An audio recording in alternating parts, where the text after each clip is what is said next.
All right, today we're going to be talking about how a bill becomes a law. So, this is one of Congress's most important jobs, right? Passing legislation. So, before we get into this subject, let's get our terminology straight first. So, a bill is a piece of proposed legislation that has not formally become law yet.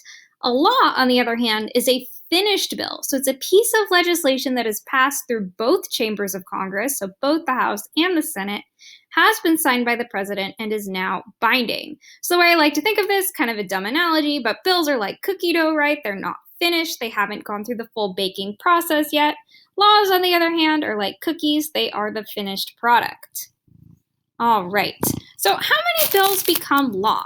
Well, most bills actually don't make it all the way through this process. It's very hard for them to survive this process. So, for example, in the 113th Congress, which is fairly recent, only 3% of the more than 10,000 bills that were introduced actually became law. Well, why don't most bills become law?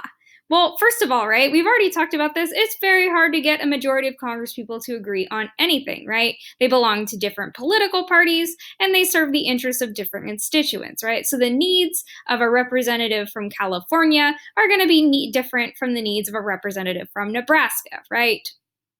Moreover, Congress people don't always introduce bills with the idea that they'll actually become legislation, right? Sometimes they do it as a way of signaling to other Congress people or to their own constituents particular ideas. So, for example, Alexandria Ocasio Cortez, who, as we mentioned, right, is a representative from New York, she introduced this thing called the Green New Deal, which is this very ambitious piece of economic and environmental legislation. She didn't think it would pass. It was very left-leaning. She knew she couldn't get the majority of representatives on board with it, but it was a way of signaling to her constituents what she's all about, that she's interested in combating climate change. All right, so there are 6 steps to how a bill becomes a law, and we're going to go through each one of those in turn. So, step 1, a bill is introduced in either the House or the Senate by a congressperson. So, this is very important. It has to be introduced either by a representative if it's in the House or by a senator if it's in the Senate. However, ideas for a bill can come from anywhere. So most bill ideas actually come from the executive branch, right? And that's why we'll say, oh, Obama's law on blah, blah, blah, blah, blah, like Obamacare, Trump's law on blah, blah, blah, blah, blah. Well, the president didn't actually introduce these laws in Congress. They got a congressperson to do it, but they still can't influence policy, right, by having congresspeople introduce these bills. Bill ideas can also come from interest groups, which we'll talk about a bit later, as well as congresspeople's constituents, et cetera, et cetera. And then again, congresspeople might just introduce a bill because they're trying to sell people or tell people about their priorities. They aren't necessarily intending to get it actually passed. Now, most bills can either originate in the House or the Senate, but there's a little wrinkle to this. Revenue or tax bills must originate in the House. So that is the House's special power. It can introduce tax bills, just like the Senate's special power is confirming presidential nominations. All right, step 2 is committee action. So just like in class, sometimes we work in small groups, so too does Congress. So after a bill is introduced, it is referred to a committee or a small group, and the committee has a variety of options as to how it can handle this bill. They can edit the bill, which is called marking up in congressional terms. They can choose to pass the bill, and then we'll talk about what happens if the bill makes it past this step. They can kill the bill outright. They can say, nope, we don't like this bill. Goodbye. Or in the House, they can do something called pigeonholing the bill, which is where they just kind of ignore the bill. They put it in a folder and the bill just kind of goes into limbo. So it's effectively killing the bill, but it's just a fancy variation on that.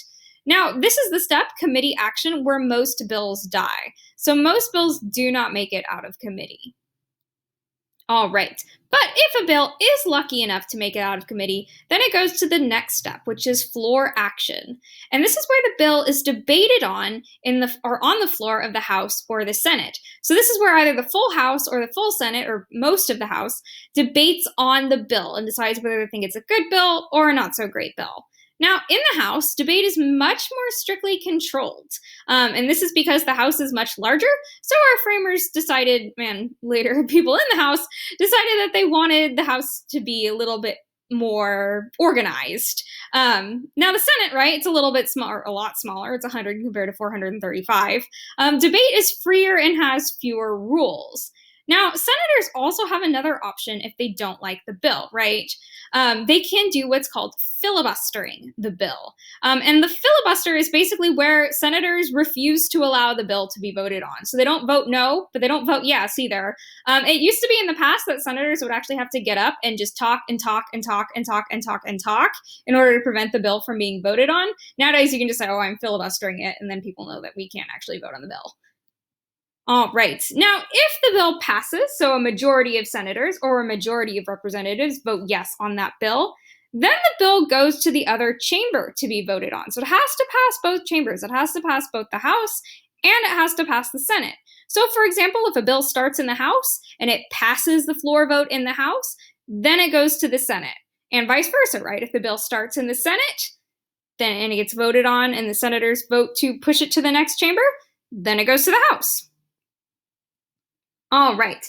Now, if it makes it, sometimes the senators or the representatives will want to change the bill slightly, right? So they get it from the other chamber and they're like, now we want to make some adjustments, right? So you might end up having one version of a bill pass in the House and then a slightly different version of the bill pass in the Senate. Well, you can't have two versions of the same law, right? That doesn't make a lot of sense. So if there are differences in the bill, then the bill goes to a special kind of committee, so another small group, called a conference committee. And this is made up of members of both the House and the Senate. And the point of a conference committee is to basically reconcile the two different versions of the bill to create a compromise final version of the bill. Then that bill goes back to both chambers for another vote, so it goes back to the House and it goes back to the Senate, and neither chamber can make any more edits on it, and then it's voted on again. Now, if the bill makes it past this step, so both the House and the Senate say yes to the same version of the bill, then the bill goes to the president's desk. Now, the president has a variety of options as to what he wants to do with this bill. He can sign the bill and the bill becomes law, or he can veto the bill and the bill dies, right? And then the House and the Senate have to go back to square one, and if they want that policy to become law, then they have to write a different bill. Now, the president also has a third option, which is called the pocket veto. So this is kind of like the president's version of sitting on a bill and doing nothing with it. So this happens when Congress sends the bill to the president, and then if 10 days pass and Congress closes for the season, then the bill dies. The president just sits and goes, I'm not going to sign this. So it's a way for the president to neither veto the bill outright or not sign the bill, but the bill still dies. So that's a way for him to kind of get around. If maybe it would look a little unpopular for him to veto that bill, this is a way for him to veto the bill without really vetoing it.